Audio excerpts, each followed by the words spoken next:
Adobo pala tayo guys ng kangkong. Ayan, kangkong guys, kangkong yan guys, adobo sa gata. Tapos bigay yung anak ni boss ng pata, isang hiwa, sinawag natin. So dahil patuyo na guys yung ano niya, toyo tsuka, lagay naman natin itong kakang gata guys. Ayan guys, kakang gata.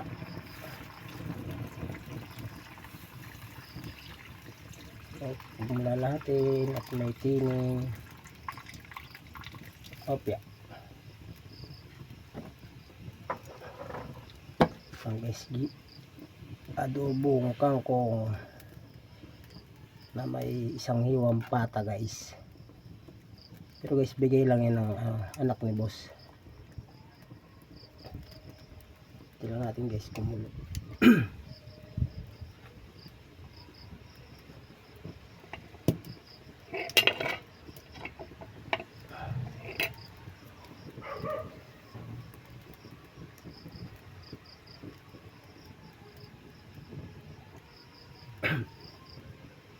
Guys, pakulo na.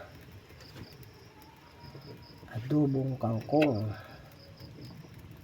adobo sa gata guys. Nakatry na ba kayo nito guys? Kangkong na adobo sa gata.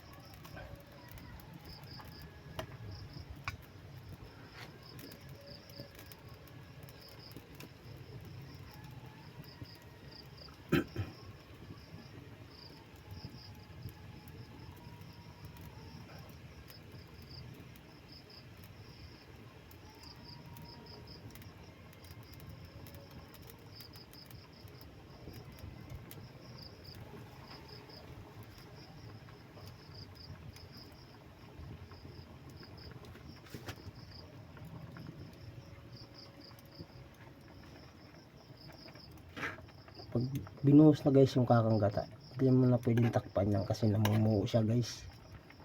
Namumuo yung gata. Kaya mo lang siyang kumulo ng kumulong ganyan.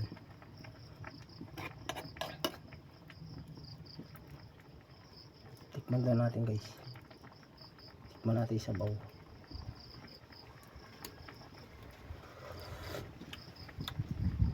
Goods na. Goods na yung lasa guys. Kailangan natin guys maluto yung gata para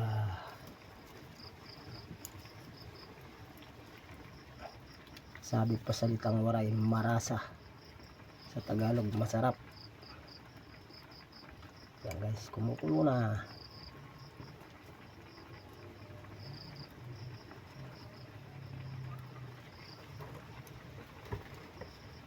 Yan guys.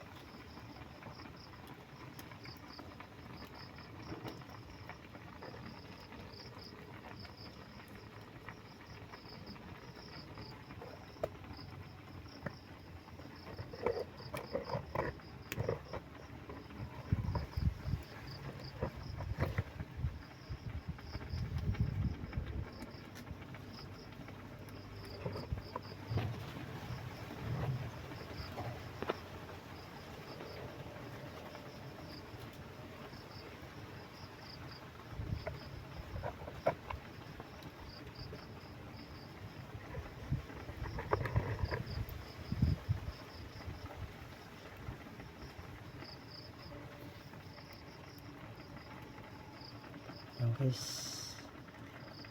luto na yan guys. Thank you po.